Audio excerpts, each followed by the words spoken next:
Hello, പിന്നെ എന്തൊക്കെയുണ്ട് വിശേഷം കൂട്ടുകാരെ? അപ്പോൾ ഇന്നൊരു നാടൻ കറി വയ്ക്കാമെന്ന് വിചാരിച്ചു. ഞങ്ങളുടെ ആദ്യമേ കുറേ നാളായി ഈ ചേമ്പിട്ട് എനിക്ക് കറി വെച്ചതാന്ന് പറഞ്ഞിട്ട്.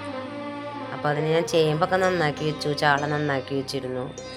അതേ ചേമ്പ് ആദ്യം കഴുകി വാരി കലത്തിലേക്ക് ഇട്ട് അതിലേക്കുള്ള ചുവന്നുള്ളി, ഇഞ്ചി, പച്ചമുളക്, പിന്നെ മുളക് പൊടി, മഞ്ഞൾപ്പൊടി, ഉപ്പ് എല്ലാം ഇട്ട് ഒന്ന് തിരുമ്പി പിന്നെ അതിലേക്ക് ആവശ്യത്തിനുള്ള വെള്ളം ഒഴിച്ചു കൂട്ടാം.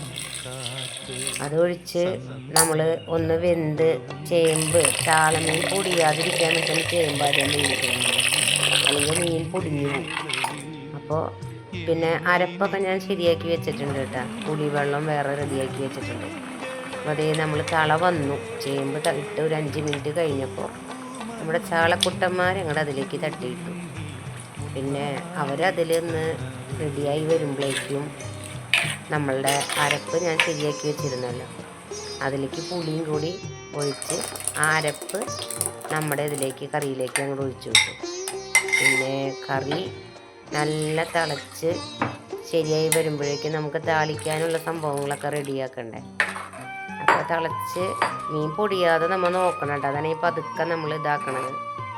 അപ്പോൾ തള വന്ന് അതിന് താളിക്കാനായിട്ടുള്ള പാത്രം ഞാൻ വെക്കാൻ പോകുന്നു. അപ്പോൾ നിങ്ങളും ഇതേപോലെയൊക്കെ ചെയ്യണം കേട്ടോ.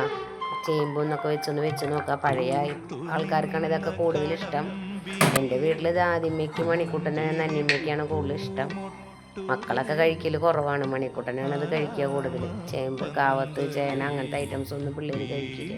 പക്ഷെ എല്ലാ കറികളും നമ്മൾ കഴിച്ച് പഠിക്കണമല്ലോ. അപ്പോൾ താളിക്കാനുള്ള സംഭവമാണിത്.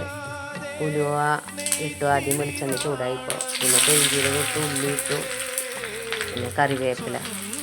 പിന്നെ നമുക്കത് വഴണ്ട് വരുമ്പോൾ അതിലേക്കായിട്ട് നമ്മൾ കുറച്ച് കാശ്മീരി ചില്ലി ആഡ് ചെയ്തിട്ടാണ്. അത് ആഡ് ചെയ്ത് നമ്മൾ കറി താളിച്ച് ശരിയാക്കി വെച്ചു. അപ്പോൾ നിങ്ങളിങ്ങനെ ചെയ്ത് നോക്കണേ. പിന്നെ സബ്സ്ക്രൈബ് ചെയ്യണം, കമൻറ്റ് ചെയ്യണം. ഓക്കെ, അപ്പോൾ ശരി. അപ്പോൾ